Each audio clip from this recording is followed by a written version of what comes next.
Vi har brugt pengene på at opkvalificere vores elektroniske udstyr, som vi bruger til børnene ret meget. Både i de små og de mellemstore børn hernede, så vi har kunnet få nyt udstyr her. Det var rigtig, rigtig nemt. Både at skabe kontakten dertil, men også undervejs at få flere lodsedler, når vi var udgået for det, og samtidig have en deadline og sende tilbage og afregne og få pengene retur, når vi skulle have det.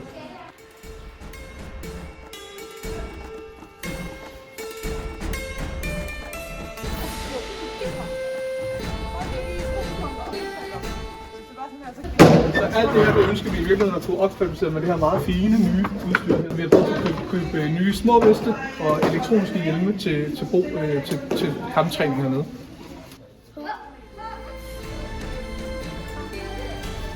Jeg hedder Amanda, jeg er 7 år. Jeg hedder Agnete, og jeg er Amandas mor. Jeg har diabetes. Jeg har en pumpe og en sensor og et indstik. Den, der solgte flest lodder i klubben, vandt en ny dragt. Og hun var meget, meget motiveret for at sælge flest lodder i klubben, ikke? Børnene har kun udvist engagement og glæde ved det.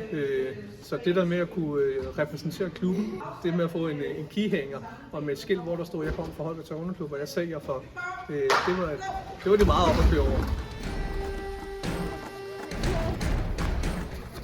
Det er 100% bare at gøre det.